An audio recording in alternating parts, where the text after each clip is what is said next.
Hi, ladies. Welcome to another video. My name is Ashana. Welcome to LAJA.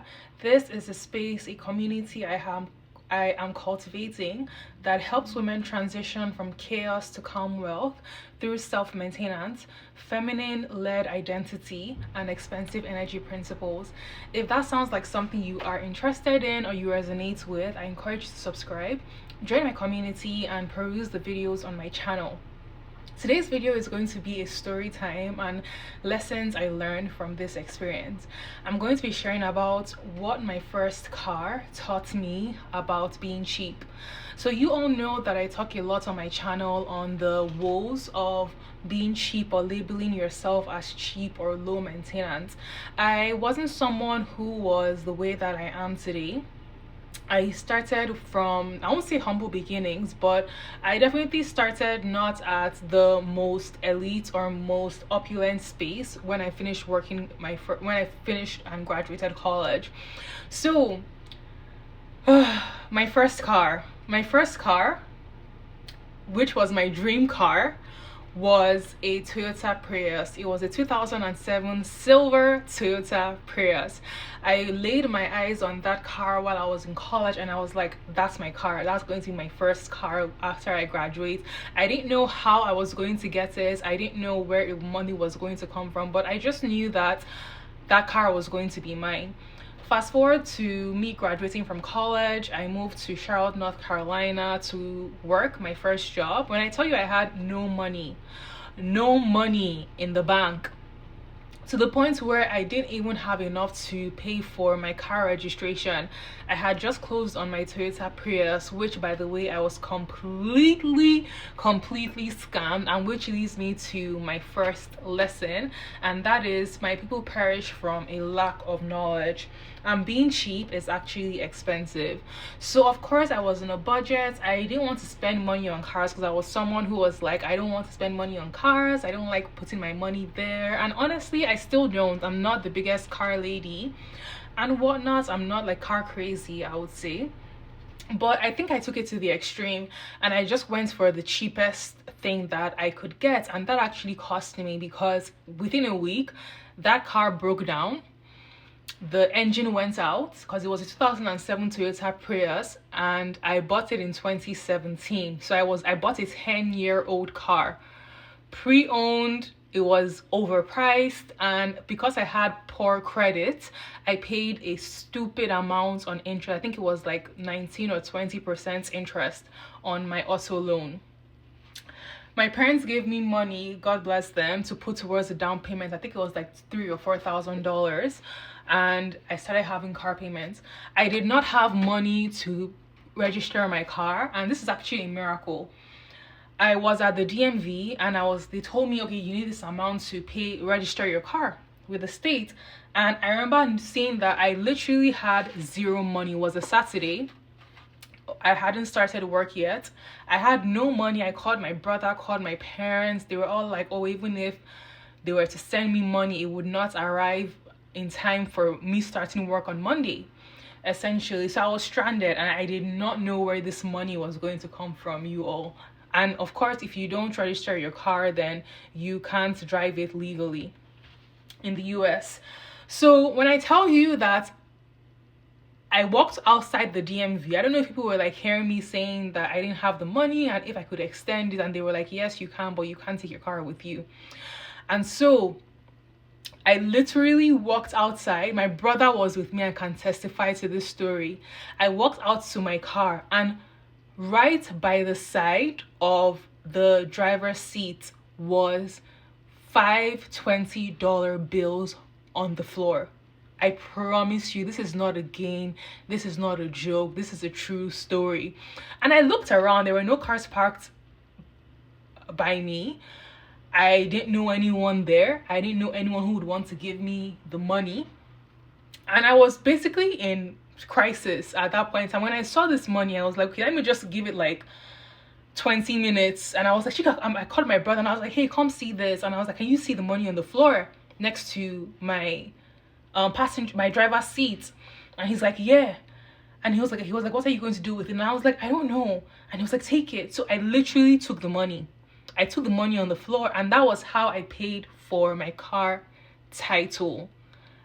Manna dropped down from heaven, you all. I'm not even kidding. And that taught me the first lesson, that being poor is actually very expensive. I already shared that this car took a lot of money out of me, and at that time I was really making about $48,000 in a year. So I wasn't on a high income per se.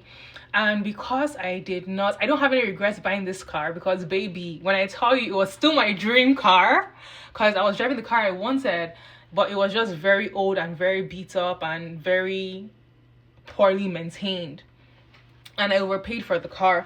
And I realized that being cheap was actually quite expensive. I had just gone for a car that maybe was certified pre-owned, I had done inspections on it and things like that. I would have been able to avoid a lot of the trials and a lot of the expenses that came with it. I had to change the battery on the car, I had to change the engines, and it was a lot of money that I had put into this car, which I eventually sold. And what I sold it at a loss of what I bought it for, essentially, because the car was already overpriced to begin with.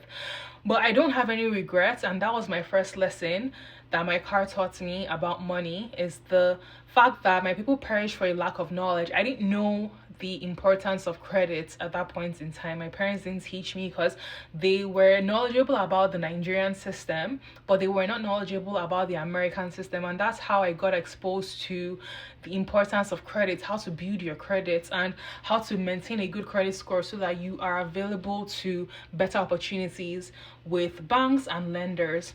I eventually refinanced my car when I improved my credit by myself. I watched videos, I read books on it, and I was able to improve my credit to the point where I got a really good loan to refinance my car. And I eventually sold it when I moved out of states to California.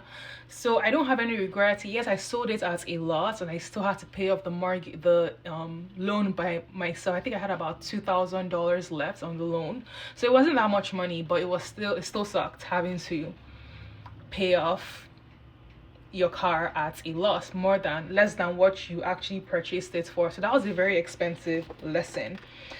So number two, the second lesson I learned from my first car is that energetically, when you are in a frequency of cheapness, you attract more cheap experiences. So I was pretty cheap with buying the car, and one, because I was like, oh, I don't want to spend much money, I only want to spend this amount, but I actually ended up spending way more money than I desired on maintaining the car. And if I had put that money towards a better functioning car, I energetically would not be in that same position. So I truly believe that you attract what you believe you deserve. And I knew I deserved better, but I didn't have the resources for better. And I believe that if I had just been more patient and waited to find a better deal, learn about credit, and I had the right counsel around me, quite frankly, I would have avoided purchasing that particular car, and I would have had a better opportunity to make a better decision. But hindsight is always 2020. But yes, energetically, what you embody, you attract more of. So if you do things out of desperation or deprivation, you're going to attract more instances that replicate that energy, because scripture also says that out of the abundance of the heart the mouth speaks, and our beliefs shape our reality. So yeah, that's the second thing I learned. The third thing I learned is the importance of credit.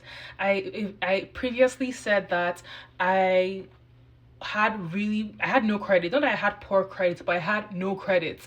And because of that hurt me really, really bad. My first auto loan interest was 19 or 20% on my auto loan, which is insane, crazy. But did I have a choice?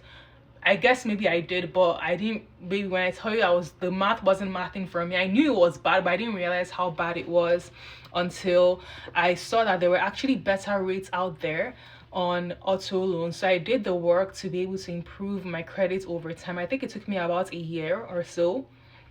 to improve my credit, and I eventually refinanced the loan to a much better rate. So if you all want credit tips, I'm happy to share. Join my community, LAJA Self Living Society, and DM me, and I'm happy to help walk you through the exact steps that I took to improve my credit and land me better auto loans that were as low as back then 4% and 5%, and I think that's still what the standard is for auto loans today.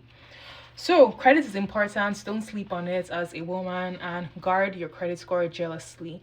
Credit isn't everything, but having a good credit takes you much further in the American system, is what I've learned.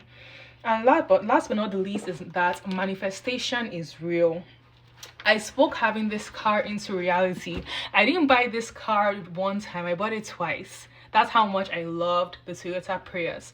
So my first car was a 2007 Toyota Prius. It was a silver color, and I bought that in 2017. I eventually sold it when I moved out of California to Arkansas, where I am currently. I went ahead and I bought a 2017 Toyota Prius C, also in silver, also in I think I bought it in 2021. So I bought a car that was about, I didn't want to make that mistake. I had taken all the lessons I learned from the mistakes in my first car and applied it. But I always knew that I was going to have this car, and I spoke into existence. Even before I knew what scripting was, I would write in my journal, God, thank you so much for my Toyota Prius. I'm just cruising. I'm living my best life. And mind you, ladies, even when I was driving the beat up 2007 Toyota Prius, I had the energy that this is my dream car. Yes, it breaks down every other day, but baby, this is my dream car, because I was just so happy to have gotten the car that I wanted. Was it in perfect condition? No, but that lesson led me to a lot of financial awakenings. I built my credit. I learned the importance of how to sustain good credit, which I'm happy to share in my community. Just DM me in my school community and we'll talk more. And now I don't drive a Toyota Prius anymore. I now drive an SUV, which I'm super grateful for, my new dream car. But I had always said that I'm driving my dream car. That was the feeling I was embodied in. So ladies, those were the lessons that I learned from my first car. Tell me what financial lessons you've learned from your car or from your home if you have one, or just from living life. What lessons have you learned? I would love to know your experience in the credit system. Is this something you struggle with your credit score, how to build and maintain one? Let me know. I'm talking more about money because, again, I believe that expensive women are also expensive in the bank. We have the money to match the lifestyle and the image. We're not just shooting, sharing, and portraying lifestyles that we don't have the systems and structures to back up. So join me in my community, LAJA Self Living Society, where we learn to embody expensive energy at a nervous system and an identity level. We do the outer work, but we also do the inner work as well. So with that, I'll see you in the next video. Take care and bye.